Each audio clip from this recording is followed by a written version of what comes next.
This newscast is brought to you by Qbert, Pittsburgh's source for LGBTQ+ news and community information. To learn more about Qbert, visit their website at qbert.com. That's QBURGH.com. From the PEP Radio Newsroom, these are the stories we are covering at this hour. President Donald Trump's Department of Justice has accused lesbian federal judge Ana Reyes of misconduct for alleged bias during her questioning of a Department of Justice lawyer on Trump's anti-transgender military ban last week.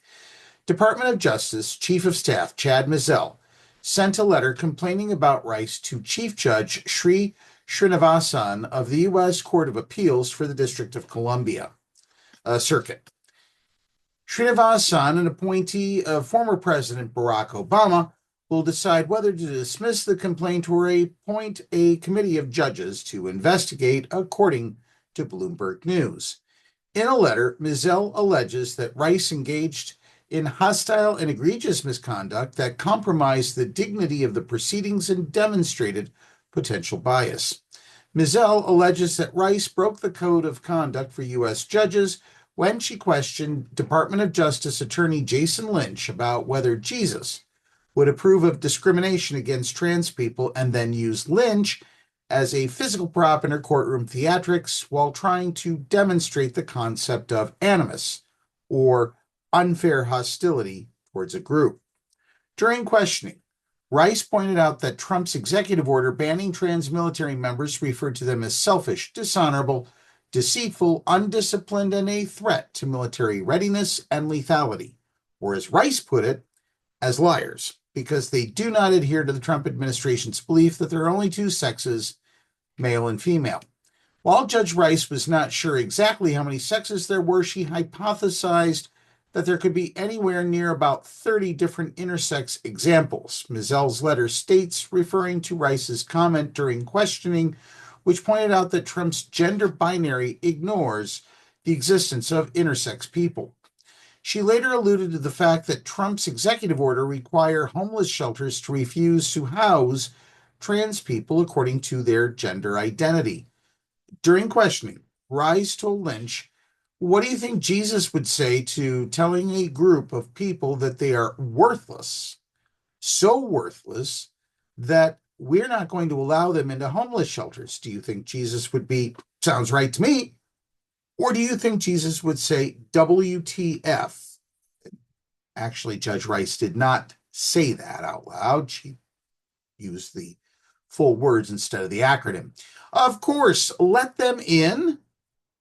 Mizell said the question had no relevance to the legal analysis of military policy and placed Department of Justice counsel in an untenable position of either appearing unresponsive or speculating about an incoherent hypothetical.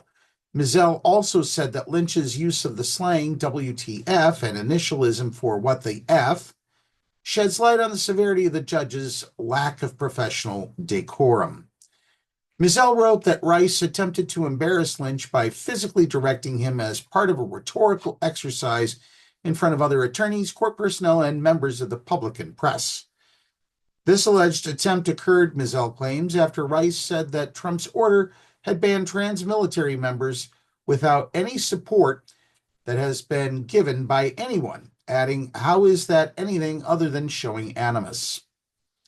After making her comment, Rice claimed to have made a change to her court's rules so that no graduates from the University of Virginia, where Lynch graduated, can appear before her.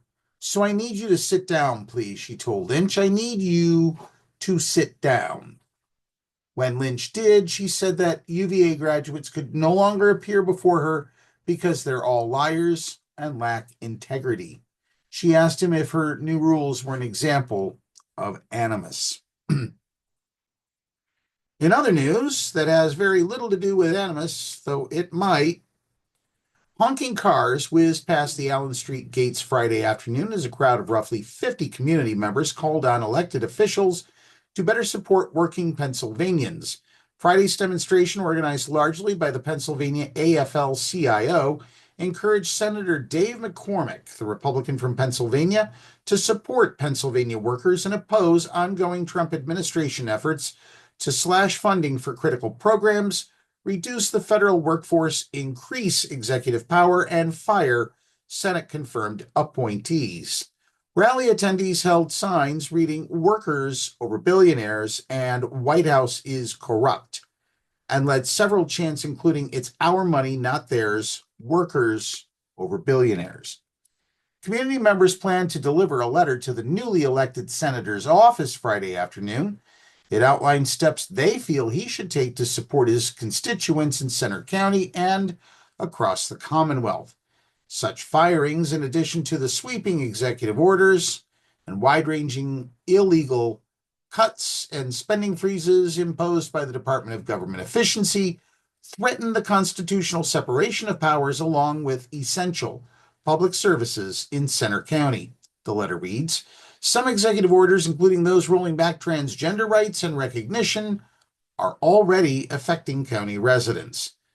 The letter suggests McCormick could commit to supporting constituents across Pennsylvania by publicly opposing illegal workforce reductions and the firing of Senate-confirmed appointees, tax cuts for wealthy Americans, and budget cuts that threaten the efficacy of essential government programs like Medicaid, Medicare, and Social Security. So far, a large share of these efforts and orders on behalf of the Trump administration have faced significant legal challenges or court-ordered pauses. These do not include all positions that our community and working Pennsylvanians demand, but action on them would show that you are serious about representing Pennsylvanians, not big tech billionaires, the letter reads. That is the news at this hour. All the stories we share can be found on our Blue Sky page. If you're watching our videos on YouTube, please click the subscribe button. Download the Live 365 app to take PEP Radio with you wherever you go. Now back to more music on PEP Radio.